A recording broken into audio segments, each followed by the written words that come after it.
Assalamualaikum warahmatullahi wabarakatuh. Halo sahabat muda, selamat datang di kelas Product Delivery. Dalam kelas ini, kalian akan mempelajari mengenai apa itu Product Delivery, hal-hal yang terkait dengan Product Delivery, serta cara memaksimalkan semua hal-hal tersebut agar bisa mencapai kepuasan pelanggan atau kepuasan konsumen. Nah, sebelum kita mulai, izinkan saya memperkenalkan diri terlebih dahulu.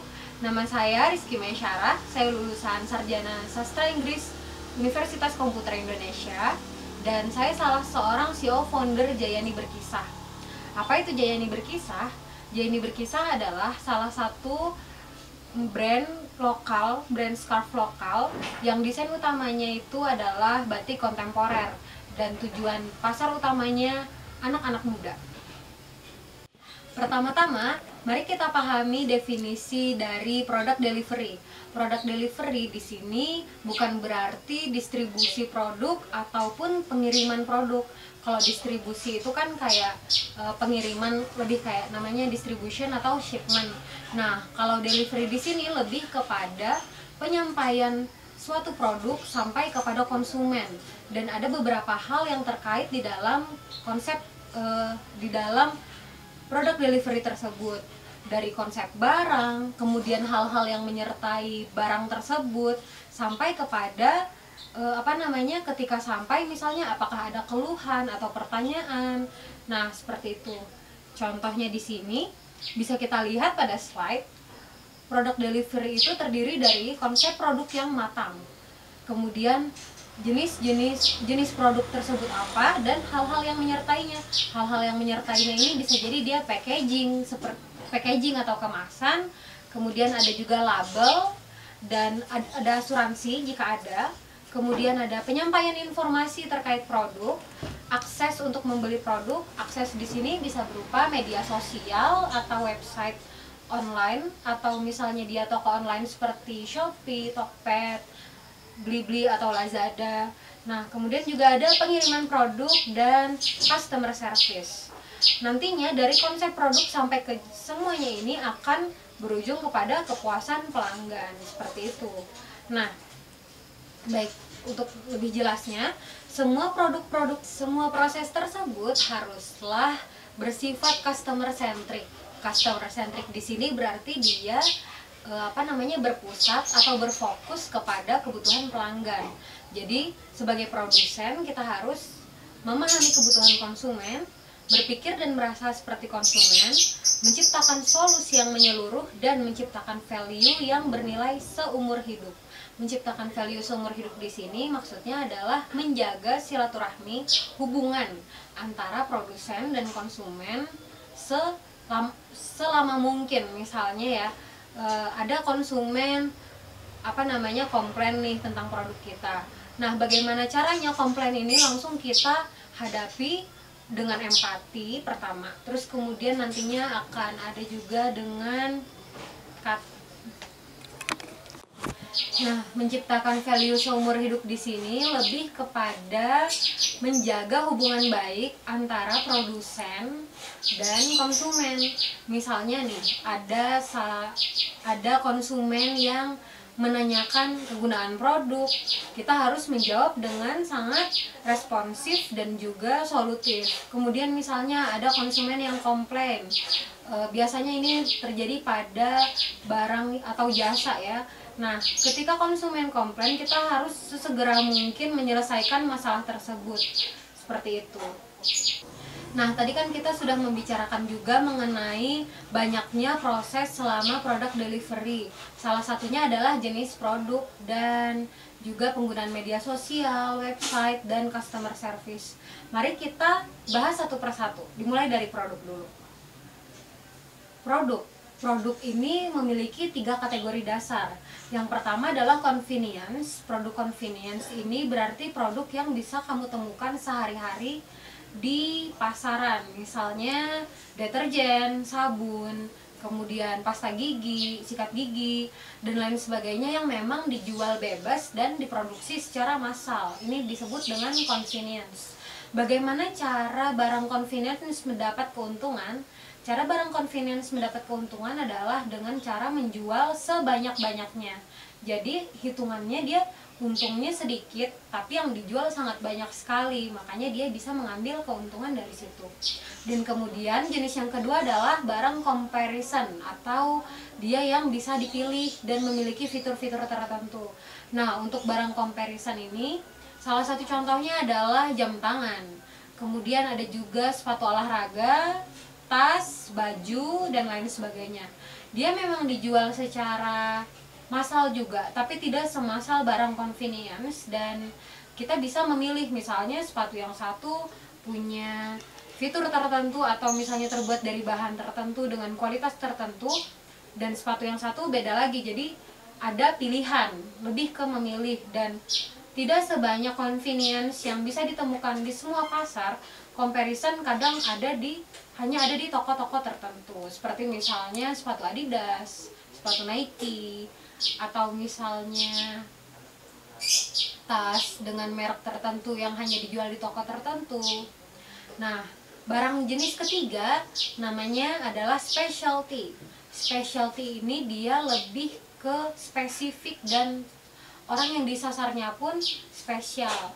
Biasanya barang-barang specialty ini memang ditujukan untuk membuat pelanggannya merasa saya spesial, saya memiliki kelas sosial yang berbeda, makanya saya punya barang ini. Misalnya adalah contohnya jam tangan Rolex. Kemudian contoh lainnya adalah mobil Tesla. Tahu kan mobil karya Elon Musk? Nah, terus kemudian contoh-contoh lainnya seperti karya seni. Karya seni biasanya disebut dengan barang specialty.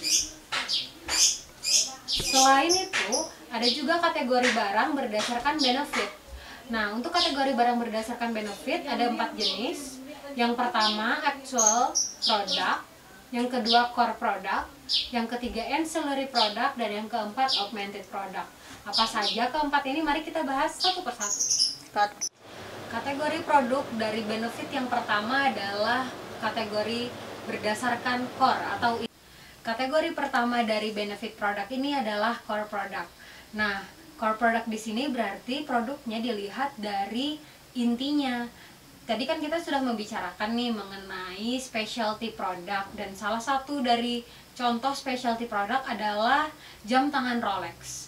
Nah, dari jam tangan Rolex ini, meskipun dia misalnya dikhususkan untuk mereka yang kaya-kaya, yang high class, tapi kan pada intinya adalah fungsinya sebagai penunjuk waktu. Nah, di sini core product inti dari jam tangan Rolex adalah dia berupa jam. Seperti itu arti dari core product. Nah, adapun kategori lainnya yaitu actual product. Untuk actual product ini ada beberapa hal yang harus kamu perhatikan, yaitu semua yang termasuk ke dalam satu paket barang. Misalnya nih, kita beli sepatu. Di sepatu ini terdiri dari sepatu, kemudian ada kardus, dan juga ada goodie bag-nya. Ketiga ini termasuk ke dalam actual product. Dia secara fisik bisa dilihat ada di dalam kategori tersebut. Dan kemudian selain itu juga ada actual product yang berupa jasa. Misalnya tadi mobil, kita beli mobil, atau misalnya kita beli kulkas atau beli kamera. Nah, ketiga barang ini biasanya ada garansinya. Terus kemudian misalnya gratis ongkir. Ada juga misal kita tadi beli TV nih. Nah, pemasangan TV kabel dan pemasangan TV-nya di rumah merupakan salah satu jenis actual product. Layanan reparasinya, customer service-nya itu masuk ke dalam actual product. Selain itu juga ada beberapa, kalau misalnya kalian bekerja di bidang kreatif nih, misalnya kalian membuat karya berupa tas atau misalnya berupa fashion item yang memang benar-benar membawa sebuah brand atau mengangkat brand kalian, dan kemudian tidak hanya menjual tentang barang itu, tapi juga misalnya memasukkan elemen lain seperti ada lagunya atau misalnya ada filmnya. Nah, film dan lagu tersebut juga masuk dalam actual product. Seperti pada contoh di slide, di sana ada tas dari Patrizia Pepe Tidak cuma tas ya, tapi juga ada pakaian, kemudian ada sepatu, ada koleksi dari Patricia Pepe yang ditampilkan di musiknya Dua Lipa. Nah, di situ musik Dua Lipa tersebut merupakan bagian dari actual produknya Patricia Pepe. Kategori produk berdasarkan benefit lainnya adalah augmented product. Apa itu augmented product? Augmented product adalah jasa layanan tambahan dari actual dan core product tadi. Jadi kan misalnya dia menjual mobil nih, misal mobilnya mobil Elon Musk. Nah, mobil sebagai intinya kan tadi dia berfungsi sebagai alat transportasi. Nah, untuk actual produknya misalnya dia ada garansinya. Nah, jasa layanan tambahannya bisa jadi misal diizinkan bertemu dengan Elon Musk misalnya. Nah, itu merupakan salah satu jenis augmented product. Contoh dari augmented product lainnya adalah misalnya saat ada pameran nih, pameran lukisan. Kemudian ketika ada pameran lukisan, kita digratiskan jasa valet. Nah, jasa valet tersebut, kemudian kesempatan bertemu dengan artis atau pembuat prakarya tersebut merupakan salah satu jenis augmented product. Atau misalnya nih, untuk kalian yang senang skincarean dan make upan, biasanya ada kan sampel yang bentuknya kecil-kecil tuh, yang bisa dipakai 3 kali, 2 kali, atau bisa juga 5 kali. Nah, itu masuk juga ke dalam augmented product dari makeup dan skincare yang sudah kalian beli. Kategori lainnya yaitu ancillary products. Nah, ancillary products ini berkaitan dengan layanan finansial seperti simpanan tabungan, kemudian ada juga asuransi, kemudian ada juga kayak kredit. Misalnya kalian membeli barang menggunakan kredit, nah itu masuk ke dalam kreditnya tersebut masuk ke dalam jenis produk ancillary products. Nah, itu dia tadi pembahasan mengenai kategori produk. Sekarang kita akan membahas mengenai packaging dan label. Packaging itu bisa juga disebut dengan pengemasan. Fungsinya selain membungkus barang, selain mengemas barang, salah satu fungsi lain dari packaging adalah persuasion atau mengajak pembeli secara halus dari segi seni, dari segi sains, dan juga dari segi psikologi untuk membeli barang tersebut. Wah, kok bisa sih dari segi seni, sains, dan psikologi? Gimana caranya? Nah, pastinya yang namanya membungkus atau mengemas suatu barang itu memang harus melihat dari sisi seninya, dan kemudian yang dilihat dari sisi sains adalah bagaimana pembungkusan atau pengemasan barang ini harus bisa melindungi barang tersebut dari bahaya ataupun dari hal-hal yang tidak diinginkan yang dapat merusak barang ataupun membahayakan orang di sekitarnya. Dan kemudian juga dari psikologis harus mengajak secara halus agar orang lain bisa mau membeli barang tersebut. Nah, mari kita lihat fungsi dari packaging.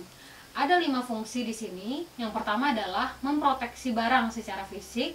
Yang kedua sebagai informasi produk. Nah, untuk informasi produk ini biasanya bisa kita lihat pada bungkus makanan atau misalnya pada bungkus atau kotak jam, seperti bahannya apa, kemudian kalau misalnya makanan juga kan ada misal kayak ingredients, bahan-bahannya apa, kalau misalnya dia mengandung telur atau kacang, apakah itu bisa alergi atau tidak, seperti itu.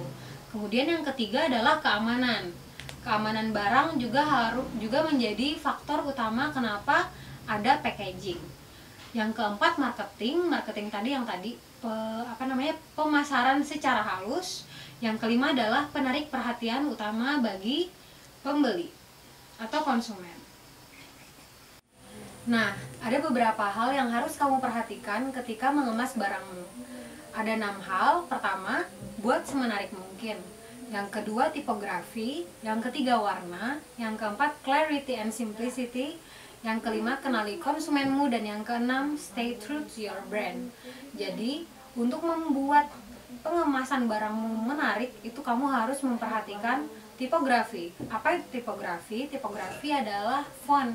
Jadi fontnya harus font pengemasan kamu harus pertama jelas, tidak terlalu rapat dan juga tidak terlalu renggang. Kemudian bisa dibaca dan juga harus menarik, dan juga jangan sampai norak. Nah, begitu pula dengan warna. Pemilihan warna ini harus sesuai dengan brand yang kamu bawa dan juga harus sesuai dengan filosofi yang kamu pegang. Nah, untuk bisa memadukan keenam hal ini, kamu harus mengenal siapa konsumenmu. Apakah sasaranmu kalangan menengah ke atas, menengah ke bawah, kalangan menengah, anak muda, atau misalnya kamu menyasar semua kalangan. Hal itu harus kamu pertimbangkan ketika kamu mengemas barang kamu. Nah, berikut ini ada beberapa contoh packaging yang bisa kamu lihat di slide. Di sini ada packaging sabun, kemudian juga ada packaging kopi, ada packaging beberapa prakarya, beberapa karya seni seperti tote bag ini masuk ke dalam karya seni masuknya. Kemudian juga ada beberapa wadah. Dan di sini juga ada saya bawa dua contoh packaging lokal. Yang pertama adalah dari Lekat di Hati dan yang kedua dari My Tulisan. Bisa dilihat di sini dia membawa unsur-unsur lokal seperti unsur batik. Pada My Tulisan di sini dia batiknya batik tradisional dengan sentuhan modernitas. Seperti pada tipografi yang bertuliskan for someone special di situ. Dan kemudian juga ada untuk yang Lekat di Hati, dia bentuknya batik kontemporer dengan padanan dari elemen-elemen lain yang lebih modern. Masuk ke label. Nah, tadi kita sudah membahas tentang pengemasan, sekarang label. Apa bedanya label dan pengemasan? Pengemasan atau packaging itu merupakan pengemasan keseluruhan barang. Sedangkan label itu lebih kepada pemberian informasi. Informasi apa saja yang ada pada label? Pertama, bisa jadi dia ada cara memakai produk. Terus yang kedua, misalnya cara perawatan. Cara pemakaian dan cara perawatan biasanya ada pada jilbab, terus kemudian baju, terus kemudian barang-barang fashion lain seperti shawl, terus scarf, dan kemudian juga ada bahan produk dan ada garansi. Untuk barang elektronik biasanya ada garansi dan peringatan. Peringatan ini misalnya dia barang pecah belah, atau misalnya dia mengandung bahan kimia yang kalau dicampur misal seperti parfum akan bisa menjadi kecelakaan. Merupakan pemberian informasi mengenai cara perawatan barang, cara pemakaian barang, kemudian bahannya terbuat dari apa, garansi, serta peringatan. Label di sini selain pemberian informasi pada hal-hal tadi, juga ada tanggal kadaluarsa, waktu pembuatan, siapa yang membuat atau siapa yang menjadi produsennya, dan kemudian juga ada ketahanan produk. Misalnya dia tahan lama hanya selama 2 bulan, atau misalnya dia berupa prakarya nih, berupa patung patungnya misalnya tidak bisa tahan di bawah sinar matahari dan juga air hujan. Jadi ketahanan produk juga menjadi salah satu unsur penting yang ada di dalam label. Kemudian label yang baik juga menambah nilai jual sekaligus sebagai soft selling bagi calon pembeli lainnya. Nah, di sini ada contoh label. Di sini ada contoh label yang hanya berupa name tag brandnya. Kemudian juga ada beberapa label yang memuat quotes. Contoh label, salah satunya ada name tag dari My Tulisan, dan kemudian juga ada quotes, dan ada juga yang memuat quotes beserta simbol-simbol seperti jangan disetrika, bisa disetrika, dan lain sebagainya. Ada juga contoh label lain masih berupa quotes dan juga label sederhana. Nah, itu dia tadi label. Mari kita masuk ke social media presence.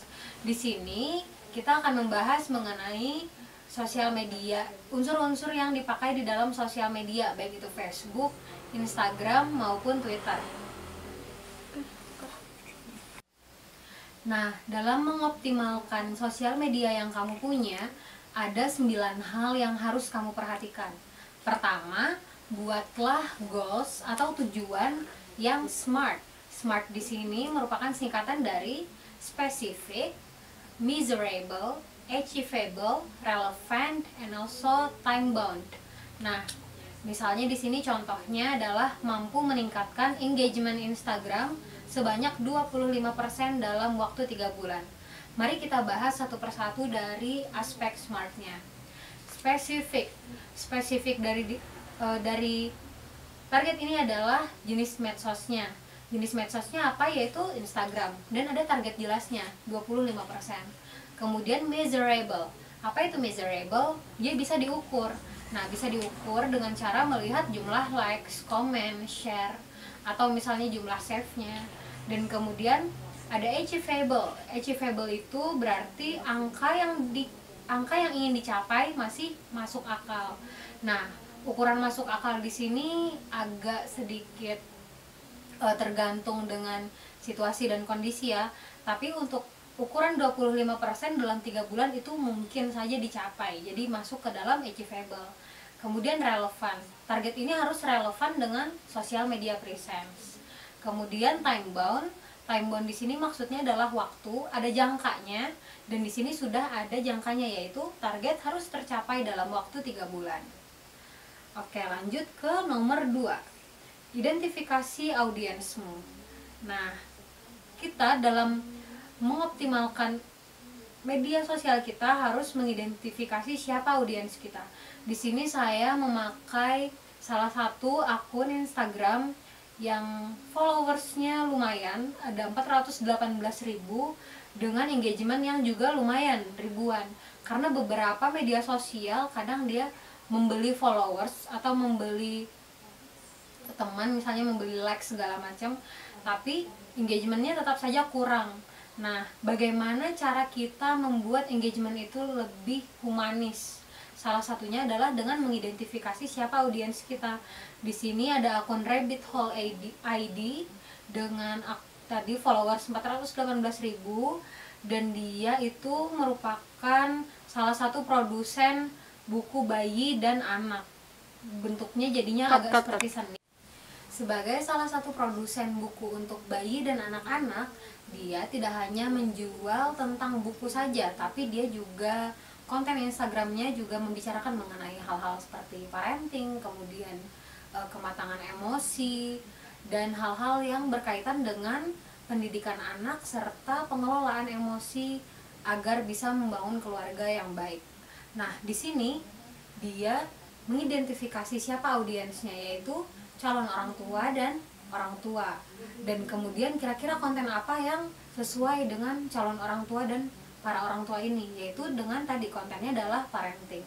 Jadi dengan mengidentifikasi audiens, kita bisa menentukan konten apa yang tepat untuk platform sosial media kita.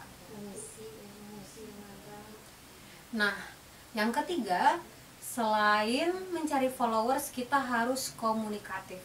Apa itu komunikatif? Komunikatif di sini adalah mampu merespon followers dengan cara yang lebih santun, lebih humanis. Seperti masih memakai contoh Rabbit Hole, di sini Rabbit Hole membalas komentar-komentar yang masuk, dan juga cara dia mempromosikan bukunya lebih kepada cara mengajak bicara orang lain. Jadi ini salah satu unsur komunikatif. Di sini juga ada contoh dari hijab, di mana dia bertanya kepada followersnya, sebutkan ada berapa sampah botol yang berserakan pada gambar. Nah, di sini dia mengajak para followersnya untuk berinteraksi secara aktif dengan hijab. Dia juga meminta follow, like, dan mention 3 temannya, tapi dengan cara yang lebih fun. Dan dia menawarkan masker gratis untuk para followers yang beruntung. Nah, ini juga bisa. Jadi komunikatifnya bisa berupa murni seperti tadi Rabbit Hole, atau dia bisa juga mengiming-imingi followersnya dengan sesuatu. Nah, lanjut ke 4. Buatlah kalender medsosmu sendiri.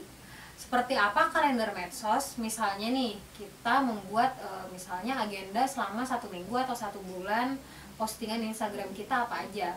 Misal khusus hari Senin, kita akan membuatnya sebagai Senin Inspirasi dengan memuat tokoh-tokoh yang kita anggap relevan dengan konten brand kita.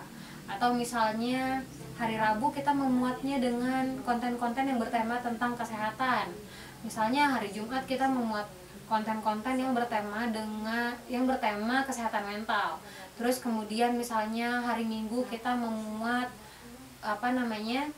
sesuatu yang berkaitan dengan makanan, hiburan juga bisa. Jadi buatlah kalender medsosmu sendiri agar kamu bisa nge-share post kamu dengan lebih rutin dan juga teratur. Soft selling di sini erat kaitannya dengan mengidentifikasi dan juga komunikatif. Kita tidak bisa melakukan soft selling jika kita tidak tahu siapa followers kita, siapa calon konsumen kita, siapa konsumen kita. Jadi kita harus tepat dalam mengidentifikasi siapa konsumen kita, siapa followers kita, dan kemudian juga harus komunikatif. Seperti contoh di sini, Rabbit Hole ID, dia memang menjual buku, tapi cara dia menjual buku tidak buku dijual harga sekian. Dia tidak seperti itu. Dia memberikan konten-konten berkaitan tadi parenting, kemudian konten-konten, ada juga konten dia tentang jual buku seperti pada contoh di slide ini. Buku pertama yang akan kami berikan pada anak kami kelak ketika ia sudah lahir tentu saja buku High Contrast. Nah, dia menghubungkan pengalaman dia dengan buku yang akan dia jual. Jadi ini namanya soft selling. Dia tidak bilang kamu beli ini, tapi dia menghubungkannya dengan pengalamannya sendiri. Lanjut ke optimisasi akun medsos. Di sini untuk mengoptimisasi akun medsos kita bisa memuat website kita di bio, kita bisa memuat website, kemudian memuat hashtag yang memang menggambarkan brand kita, menggambarkan konten kita apa saja, dan kemudian juga bisa memuat alamat email yang bisa dihubungi. Dan yang ketujuh, aktif membagikan post. Kalian harus aktif dalam membagikan post, karena kalau tidak aktif, engagement yang terbangun bisa saja berkurang. Untuk aktif membagikan post tadi ada hubungannya dengan kalender medsos. Jadi kalender medsos harus dipatuhi agar bisa tetap rutin membagikan post, misalnya setiap hari jam berapa, atau misalnya seandainya kalian membagikannya dalam seminggu dalam 3 kali, misal pada jam berapa, hari apa, dan harus melihat juga kira-kira jam berapa sih yang efektif di daerah kalian. Nah, melihatnya ini di data analytics, nanti kita cek. Nah, kemudian yang ke-8, postlah sesuatu yang sedang tren. Di sini saya memakai contoh dari Sejauh Mata Memandang sebagai salah satu brand lokal yang mengusung kearifan lokal. Sejauh Mata Memandang juga memuat konten-konten yang berkaitan dengan tren. Contohnya seperti pada slide ini. Di sini ada 2 paket hampers. Hampers di sini adalah paket parcel lebaran, dan di sini dia memuat paket yang berisi masker dan juga sabun. Kenapa isinya masker dan sabun? Karena ada kaitannya dengan kondisi saat ini ya, yaitu kondisi pandemi. Jadi hampers pandemi itu merupakan 2 hal yang sedang hype, yang sedang terjadi juga saat ini. Jadi dia membagikan post yang sesuai dengan tren dan situasi dan kondisi juga. Nah, yang ke-9, yang terakhir, bagaimana dengan iklan? Boleh banget pakai iklan. Biasanya untuk memakai iklan, seandainya nih bikin iklannya dari Instagram kalian harus terintegrasi dengan Facebook. Nah, sisanya nanti untuk ditarget, nanti ada penargetan di cara memasang iklan. Targetnya harus spesifik, misalnya umurnya berapa, perempuan atau laki-laki, kemudian daerah mana saja, dan nantinya disesuaikan dengan budget kalian. Dengan penargetan yang baik dan juga spesifik, budget kalian akan lebih diarahkan ke calon pembeli kalian. Jadi yang tadi kembali lagi ke nomor awal, yaitu mengidentifikasi siapa pelanggan kalian. Kita lanjut ke online shop. Nah, di sini online shopnya yang akan saya bicarakan adalah cara membuat atau elemen-elemen yang harus ada dalam website toko online. Jadi kita tidak akan membicarakan mengenai toko online semacam Tokped atau Shopee. Untuk Tokped, Shopee dan sejenisnya akan kita bicarakan di bagian customer service nanti. Oke, lanjut ke online shop. Bagaimana cara membuat website online shop yang baik? Pertama, pastikan website atau toko onlinemu harus terlihat profesional. Untuk bisa terlihat profesional, gunakan domain yang memang profesional, meskipun berbayar ya biasanya.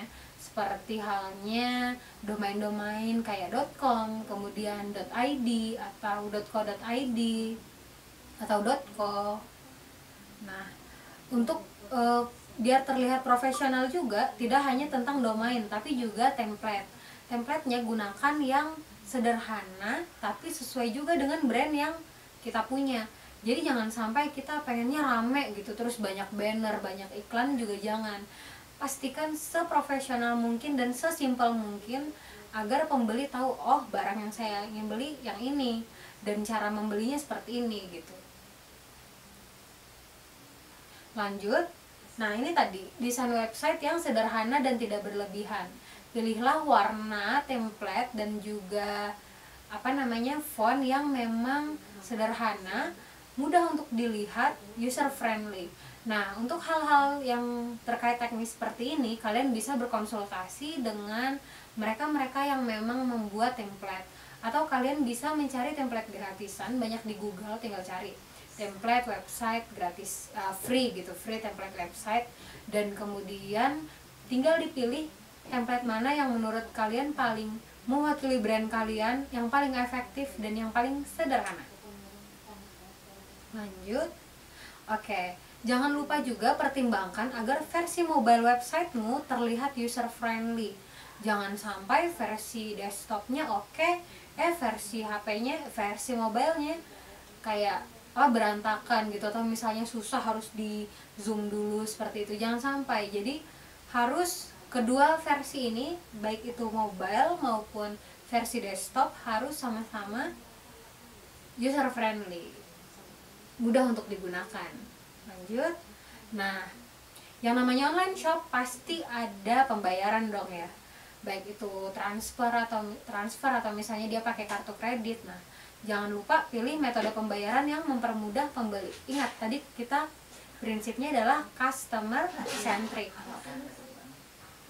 Customer centric berarti mengutamakan pelanggan. Untuk pengutamaan pelanggan ini, haruslah memilih metode pembayaran yang memang paling banyak digunakan. Jangan sampai metode pembayarannya misalnya masih pakai metode yang sebenarnya sudah jarang sekali orang pakai, misalnya. Sampai dalam memilih pengiriman untuk online shop kamu juga harus memilih layanan pengiriman yang memang dapat menjangkau ke hampir semua pelosok daerah dan juga dapat dipercaya. Jadi misalnya ada komplain terhadap pengiriman, kamu bisa komplain ke jasa pengiriman kamu dan mereka pun harus dapat menanggapi kamu dengan baik. Nah, kemudian jangan lupa harus cek data analytics secara berkala. Apa itu data analytics? Data analytics itu adalah laporan siapa saja yang melihat website kita, dan kemudian laporan itu bisa jadi bentuknya dalam bentuk harian, mingguan, atau bulanan, dan kira-kira post mana yang paling sering dilihat oleh para pengunjung website kita. Nah, dari situ kita bisa menganalisis kira-kira barang apa yang paling tren, kemudian barang apa yang paling kemungkinan menguntungkan, dan kita bisa mengakali atau membuat strategi penjualan dari data analytics tersebut. Nah, itu dia tadi cara membuat online shop. Adapun customer service, ada beberapa hal yang harus kamu perhatikan selama kamu menjalani proses customer service ini. Customer service ini juga harus dipakai di toko online kamu yang ikut ke website e-commerce, misalnya ikut di Tokopedia, Shopee, Blibli, Lazada, dan lain-lain. Nah, customer service ini ada beberapa hal. Pertama, respon secepat mungkin. Ya, jangan ditunda-tunda, respon secepat mungkin. Misalnya kamu memang punya jam kerja nih dari jam 7 sampai jam 5 sore, dan itu tuh misalnya memang jam kerja di hari kerja. Kamu harus stick sama jadwalmu itu, dan tadi respon secepat mungkin, tapi jangan lupa harus sopan juga. Kemudian yang kedua, segera perbaiki kesalahanmu. Misalnya kamu salah kirim barang nih, kamu harus segera mengirimkan barang ulang, dan kamu harus mau mengakui kesalahanmu. Jangan hanya berpikir mengenai untung di sini, karena dengan customer service yang baik, hubungan kita dengan konsumen kita juga akan membaik. Yang ketiga, bersikap ramah, empati, dan jaga komunikasi dengan konsumen. Ingat, konsumen adalah raja. Yang tadi kan prinsipnya adalah customer centric. Nah, di customer centric ini kita harus menjaga value dengan konsumen kita seumur hidup. Salah satunya adalah dengan menjaga komunikasi. Misalnya mereka mengeluh, komplain, atau apa, kita harus menanggapi dengan sedewasa mungkin. Nah, kemudian jangan bertele-tele, jangan muter-muter, penjelasannya harus sesederhana dan sejelas mungkin juga. Hindari kalimat negatif dan gunakan kosakata yang konsisten terkait dengan produk kamu. Itu dia tadi customer service yang juga bisa dipakai di pelayanan kamu di e-commerce yang kamu daftarkan. Udah. Contoh penggunaan label bisa kalian lihat pada bagian belakang baju kalian. Di situ ada tuh biasanya kayak simbol-simbol jangan disetrika, atau misalnya jangan ditaruh di mesin cuci, atau misalnya cukup cuci dengan tangan. Nah, itu adalah salah satu contoh mengenai cara perawatan. Kemudian cara pemakaian produk bisa kalian temukan di kardus ponsel. Biasanya kan ada tuh di kardus ponsel buku khusus cara pemakaian telepon genggam, atau cara pemakaian jam tangan misal, atau cara perawatannya juga. Kartu garansi juga termasuk sebagai kategori label. Dan kemudian ada juga peringatan. Nah, peringatan ini biasanya ada di barang-barang tertentu, seperti barang-barang yang bersifat berbahaya, pecah belah misal, atau barang-barang yang misalnya dia jangan terkena sinar matahari, atau jangan dikocok. Nah, selain tadi customer service, juga ada dua hal lain yang akan saya jelaskan di sini, yaitu asuransi dan pemilihan jasa pengiriman. Nah, untuk asuransi, kenapa memilih asuransi? Karena satu, agar produk bisa terlindungi dari kerusakan.